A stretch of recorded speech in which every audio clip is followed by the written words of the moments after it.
श्री सीतारामचंद्राभ्यां नमः। श्रीमद् वाल्मीकि रामायण प्रथम खंड रामायण महात्म्य तृतीय अध्याय। इस अध्याय में माघ मास में रामायण श्रवण का फल, राजा सुमति और सत्यवती के पूर्व जन्म का इतिहास।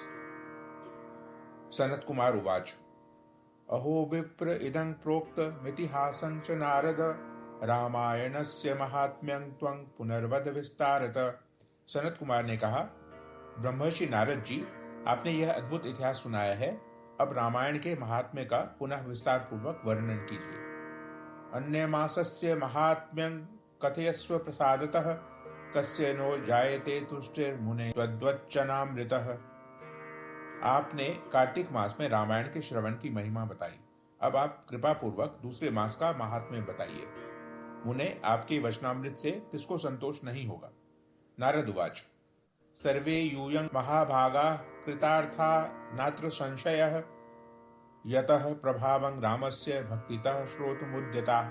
नारद जी ने कहा, महात्माओं, आप सब लोग निश्चय ही बड़े भाग्यशाली और कृतकृत्य हैं, इसमें संशय नहीं है, क्योंकि आप भक्ति भाव से भगवान श्री राम की महिमा सुनने के लिए उद्यत हुए हैं। महात्म्य श्रवणं यस्य राघवस्य कृतात्मनां दुर्लभं राहुरत्यन्तं मुनियो ब्रह्मवादिनः।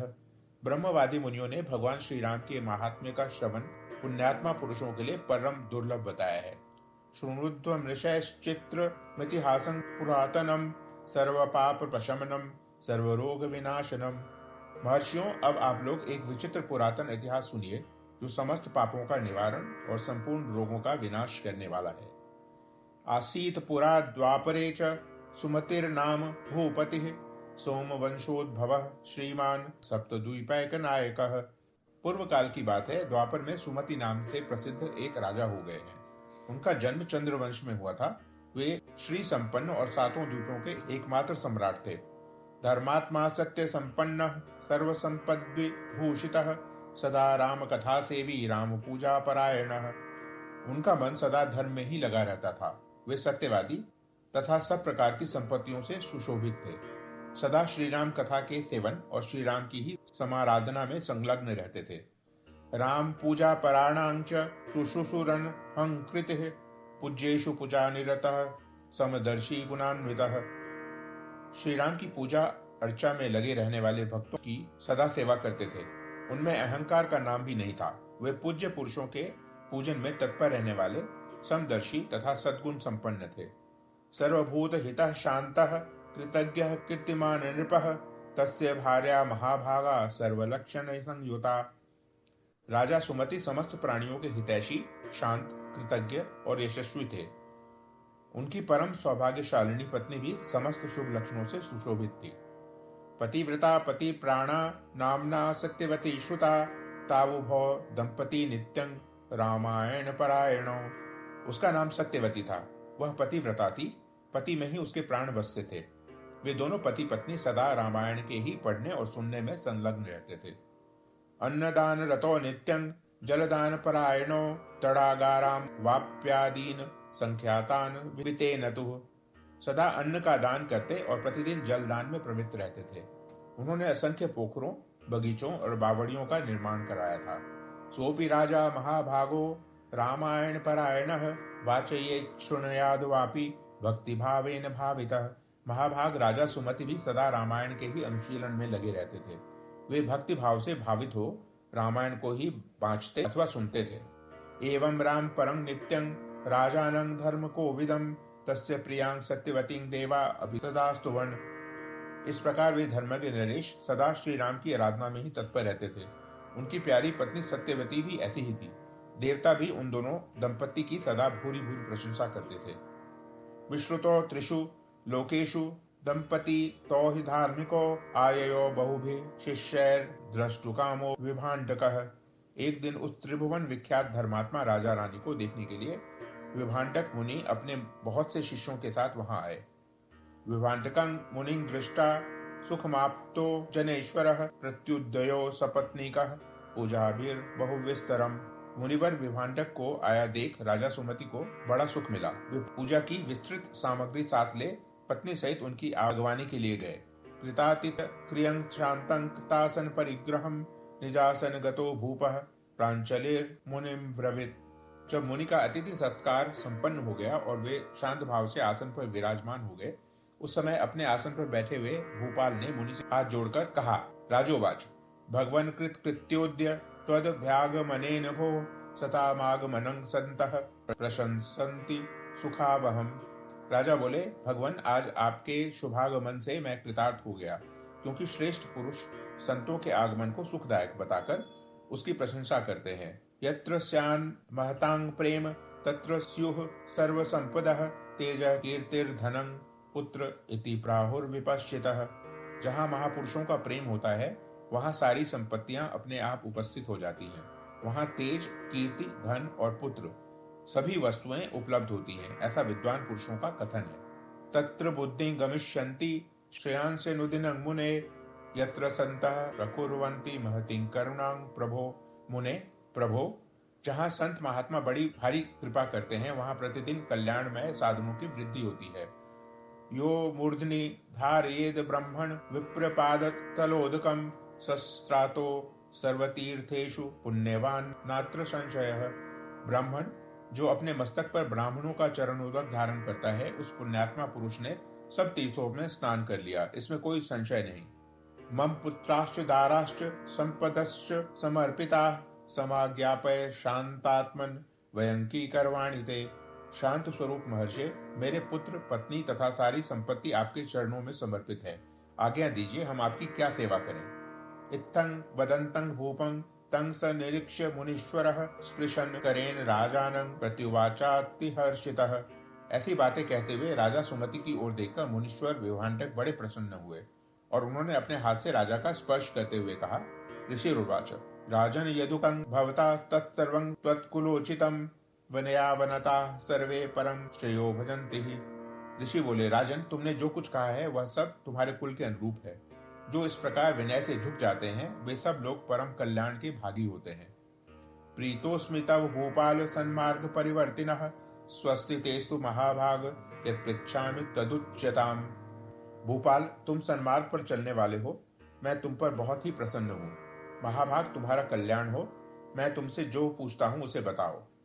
हरि संतोष कान्यासन पुराणानि बहुन्यपि माघे मासि चोद्यतोसि रामायण परायणः तब भार्यापि साध्वीयं नित्यं राम परायणा किमर्थमेतद् वृत्तान्तं यथावद् वक्तुमर्हसि। यद्यपि भगवान श्री हरि को संतुष्ट करने वाले बहुत से पुराण भी थे जिनका तुम पाठ कर सकते थे, तथापि इस माघ मास में सब प्रकार से प्रयत्नशील हो तुम जो रामायण के ही पारायण में लगे हो, तथा तुम्हारी यह साध्वी पत्नी भी सदा श्री राम की ही आराधना में रत रहती है, इसका क्या कारण है, यह वृत्तांत यथावत रूप से मुझे बताओ। राजोवाच शृणुस्व भगवन् सर्वं यत् पृच्छसि वदामि तत् आश्चर्यं यद्दि लोकानां वावयोश्चरितं मुने। राजा ने कहा, भगवान सुनिए, आप जो कुछ पूछते हैं वह सब मैं बता रहा हूँ। मुने, हम दोनों का चरित्र संपूर्ण जगत के लिए आश्चर्यजनक है। अहमासं पुरा शूद्रो मालतीर्नाम सत्तम कुमार्ग निरतो नित्यं सर्वलोकाहिते रतः।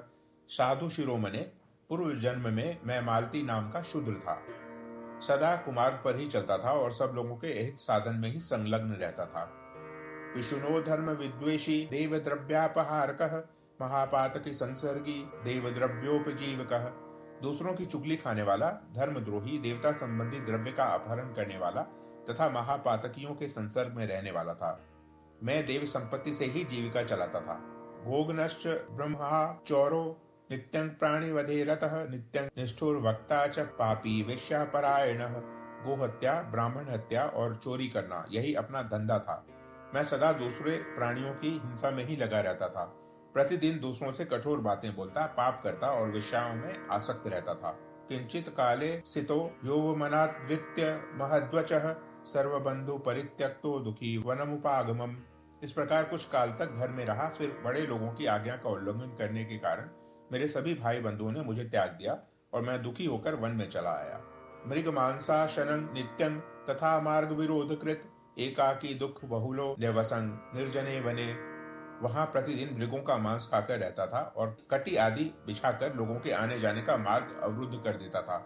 इस तरह अकेला बहुत दुख भोगता हुआ मैं उस निर्जन से वन में रहने लगा। एकदा च्युत परिश्रांतो निद्रा पूर्णः पिपासितः वशिष्ठस्याश्रमं देवाद पश्यन् निर्जने वने। एक दिन की बात है, मैं भूखा प्यासा थका मांदा निद्रा से झूमता हुआ एक निर्जन वन में आया। वहां देव योग से वशिष्ठ जी के आश्रम पर मेरी दृष्टि पड़ी। अंशकारण्य वाकीर्ण तत्समीपे महत्सरः पर्यन्ते वन पुष्पौघैश्छादितं तन्मुनीश्वरः। उस आश्रम के निकट एक विशाल सरोवर था, जिसमें हंस और कारंडव आदि जल पक्षी छा रहे थे। मुनीश्वर, वह सरोवर चारों ओर से वन्य पुष्प समूहों द्वारा आच्छादित था। आपीयं तत्र पानीयं तत्तटे विगत श्रमः उन्मूल्य वृक्ष मूलानि मया क्षुद्य निवारिता। वहां जाकर मैंने पानी पिया और उसके तट पर बैठकर अपनी थकावट दूर की। फिर कुछ वृक्षों की जड़ें उखाड़कर उनके द्वारा अपनी भूख मिटाई। वशिष्ठस्याश्रमे तत्र निवासं कृतवानहं शीर्ण स्फटिक संधानं तत्र चाहं कारिशम्। वशिष्ठ के उस आश्रम के पास ही मैं निवास करने लगा। टूटी फूटी स्फटिक शिलाओं को जोड़कर मैंने वहां दीवार खड़ी की।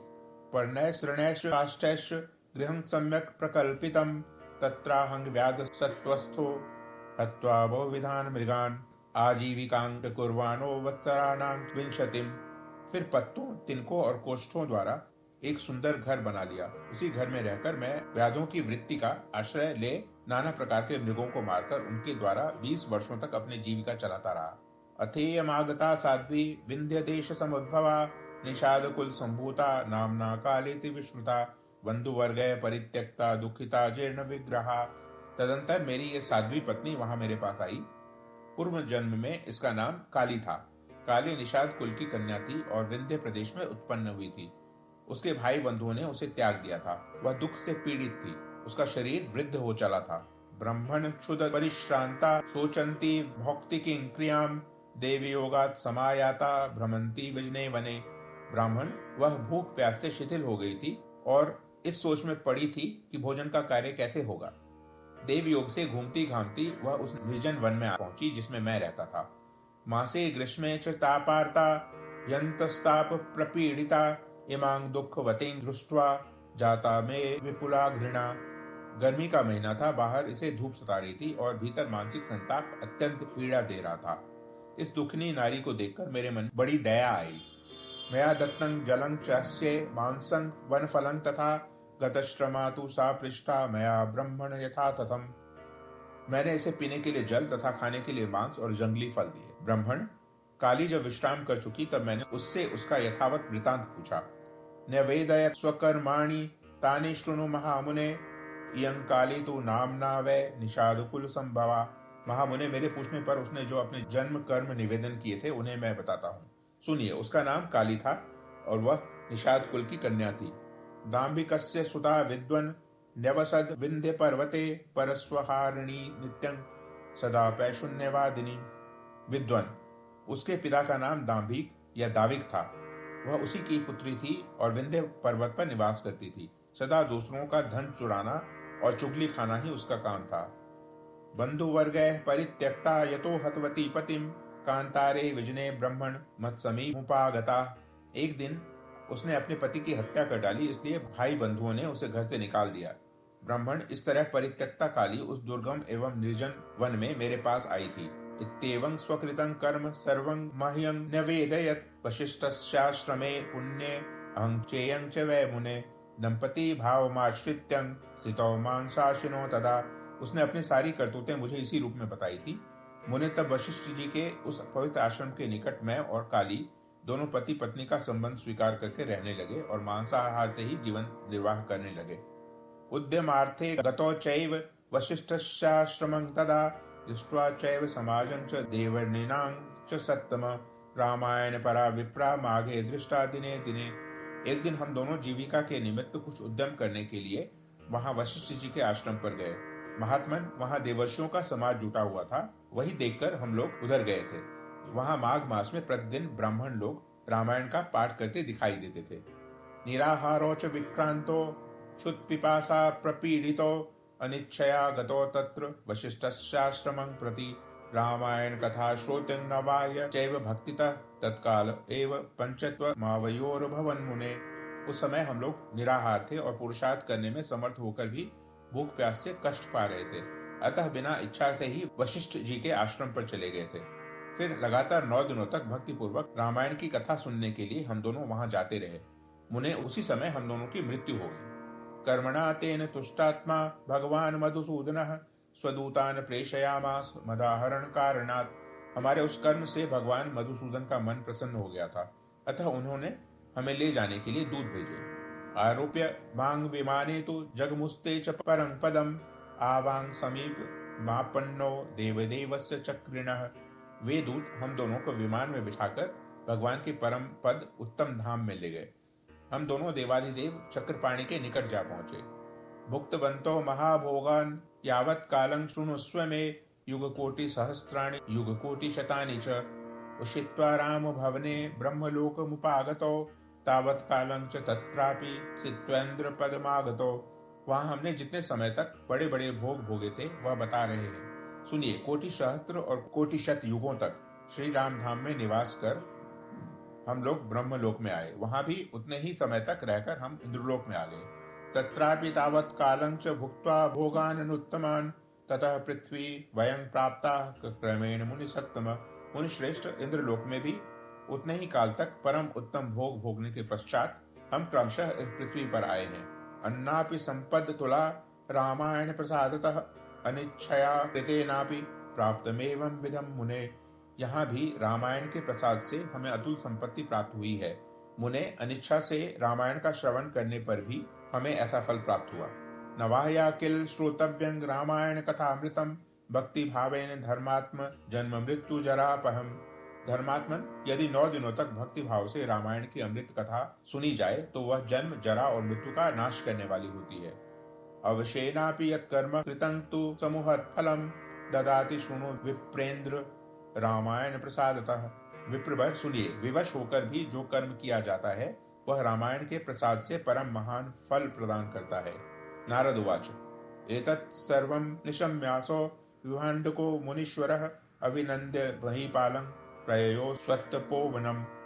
नारद जी कहते हैं, यह सब सुनकर मुनीश्वर विभाण्डक राजा सुमति का अभिनंदन करके अपने तपोवन को चले गए।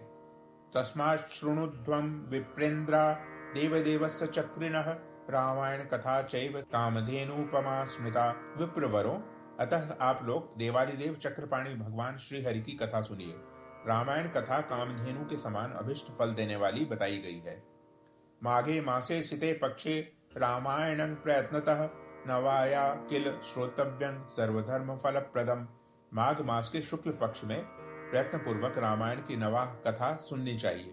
यह संपूर्ण धर्मों का फल प्रदान करने वाली है। यह इदं पुण्यमाख्यानं सर्व पाप प्रणाशनम वाचयेत् शृणुयाद वापि राम भक्तश्च जायते। यह पवित्र आख्यान समस्त पापों का नाश करने वाला है। जो इसे वाचता अथवा सुनता है वह भगवान श्री राम का भक्त होता है।